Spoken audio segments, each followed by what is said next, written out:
మహాభారతంలో ఇరావన్ త్యాగం వెనక దాగిన అసలు రహస్యం. మహాభారత యుద్ధంలో ఎందరో వీరులు ప్రాణాలర్పించారు. కాని పాండవుల విజయం కోసం యుద్ధం ప్రారంభం కాకముందే తనను తాను బలి ఇచ్చుకున్న ఒక గొప్ప వీరుడున్నాడు. ఆయనే అర్జునుడి కుమారుడైన ఇరావన్. మహాభారత యుద్ధం అనగానే మనకు గుర్తొచ్చేది అర్జునుడు, కర్ణుడు, భీష్ముడు లేదా అభిమన్యుడు.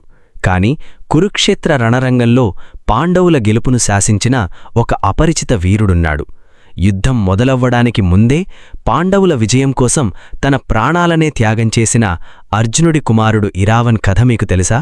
ఆయన బలి వెనక ఉన్న ఆ గూఢ రహస్యమేమిటి? కృష్ణుడు ఇరావన్కు ఇచ్చిన ఆ 3 వింత వరాలేంటి? ఇరావన్ ఎవరు? అర్జునుడు తీర్థయాత్రలు చేసే సమయంలో నాగలోక యువరాణి అయిన ఉలూపిని వివాహం చేసుకుంటాడు. వీరికి జన్మించిన కుమారుడే ఇరావన్.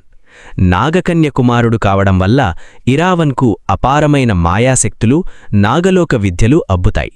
కురుక్షేత్ర యుద్ధం ప్రకటించగానే తన తండ్రి అయిన అర్జునుడి తరఫున పోరాడటానికి ఇరావన్ భారీ సైన్యంతో తరలివస్తాడు. అసలు రహస్యం కలపలి అంటే ఆయుధ పూజబలి. యుద్ధానికి ముందు ఇరుపక్షాలు విజయం కోసం జ్యోతిష్యులను సంప్రదించాయి. యుద్ధంలో విజయం లభించాలంటే దైవ అనుగ్రహం కోసం సర్వలక్షణ సంపన్నుడైన ఒక గొప్ప వీరుణ్ణి యుద్ధానికి ముందే కాళికాదేవికి బలి ఇవ్వాలని, దీనినే కలపలి అంటారు అని జ్యోతిష్యులు చెబుతారు. పాండవుల వైపు అలాంటి లక్షణాలున్నవారు 3: శ్రీకృష్ణుడు, అర్జునుడు మరియు ఇరావన్. కృష్ణార్జునులు లేకపోతే యుద్ధం జరగదు. మరి పాండవుల గెలుపెలా? ఈ ధర్మ సంకటంలో ఉన్నప్పుడు ఇరావన్ స్వచ్ఛందంగా ముందుకు వచ్చాడు. నా తండ్రి విజయం కోసం నన్ను నేను బలి ఇచ్చుకోడానికి సిద్ధం అని ప్రకటించాడు. కాని ఇరావన్ కృష్ణుడి ముందు 3 వింత కోరికలు ఉంచాడు. ఇరావన్ కోరిన 3 వింత కోరికలు. ఇరావన్ అడిగిన ఆ కోరికలు మహాభారతంలోనే అత్యంత విచిత్రమైనవి. మొదటి కోరిక వీరమరణం.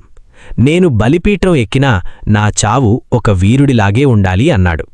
అందుకే కృష్ణుడు ఇరావన్ శరీరాన్ని కాళికాదేవికి బలి ఇచ్చినా అతని ప్రాణం మాత్రం యుద్ధంలో పోరాడేలా వరమిచ్చాడు. రెండవ కోరిక పెళ్ళి. నేను బ్రహ్మచారిగా చనిపోవాలనుకోవడం లేదు. చనిపోయే ముందు నాకు వివాహం జరగాలి అని కోరాడు. కాని మరుసటి రోజే చనిపోయే వ్యక్తిని పెళ్లి చేసుకోవడానికి ఏ కన్యా ముందుకు రాలేదు. అప్పుడు శ్రీకృష్ణుడు స్వయంగా మోహిని అవతారమెత్తి ఇరావన్ను వివాహం చేసుకున్నాడు. ఆ రాత్రి భార్యగా గడిపి మరుసటి రోజు ఇరావన్ చనిపోయాక ఒక వితంతువులా ఏడ్చాడు.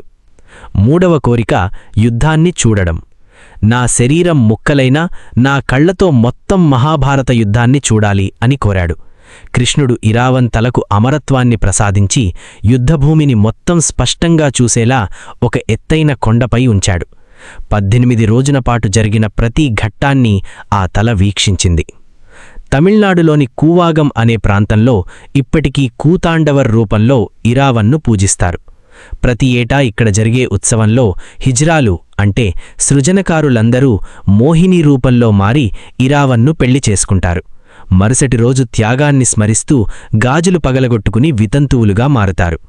పాండవుల గెలుపు వెనక ఉన్న ఇరావన్ త్యాగం నిజంగా అమోఘం, అజరామరం.